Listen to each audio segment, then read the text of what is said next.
Isipin mo to, nasa gitna ka ng tuhod sa lupa ng Rod Laver Arena, sa init na umaabot sa 45 degrees Celsius at isang batang sensation sa tennis ay sinubok ng isa sa pinakamalalakas na manlalaro sa mundo, ang tension, ang pawis. Ang bawat serve na parang may kasamang buhay at kamatayan sa court at ngayon, isang dominanteng si Aryna Sabalenka ang nakatayo sa semifinals.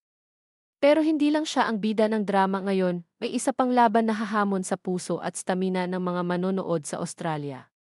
Si Carlos Alcaraz, laban sa home hero na si Alex de Minaur. Watch this video till the end, the final moments change everything. And comment below what you think. Magandang araw, mga kagosip. Ako ang inyong kasama sa courtside ng drama sa Australian Open, kung saan ang init ay hindi lang nasa araw kundi nasa bawat palakpak at sigaw ng fans. Si Aryna Sabalenka, world number 1 mula sa Belarus, ay tila walang tigil sa kanyang 1-0 match winning streak. Sa kabilang banda, si Iva Jovic, 18 anyos na Amerikanang sensation, ay nagpakitang gilas, pinapakita ang lakas at tapang ng bagong henerasyon ng tennis. At sa kabilang court naman, si Carlos Alcaraz, ang 22 anyos na Spaniard na may 6 na Grand Slam titles, ay nakatayo sa harap ng home crowd na umaasa sa isang upset. Ano ang mangyayari sa mga duel na ito? Sino ang lalapit sa final at sino ang matatalo sa init ng Melbourne? Halina't damhin natin ang bawat eksena.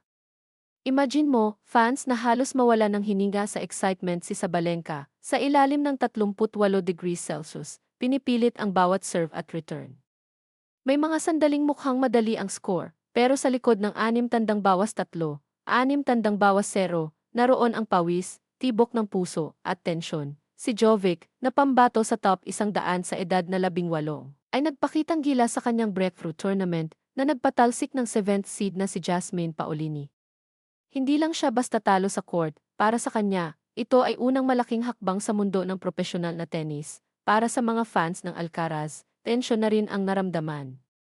Dapat niyang lampasan hindi lang ang matapang na Australian na si Alex de Minaur, kundi pati ang pressure ng home crowd na hindi matitinag sa cheering nila. Sa bawat serve, bawat rally, bawat breakpoint damang-dama ng fans ang tagumpay, heartbreak at pag-asa sa bawat isa.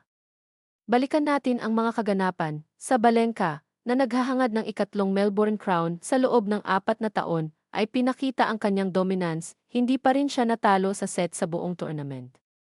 Sinabi pa niya, "These teenagers have been testing me in the last couple of rounds." She played incredible tennis. Samantala, sa kabilang court, si Alcaraz ay nakaharap sa isang matinding hamon. Ang kanyang opponent, si Alex de Minaur, ay kilala sa pagiging home hero, ngunit hindi pa rin nakakalampas sa quarter-finals ng slam. Ngunit ang tension ay hindi lang sa court.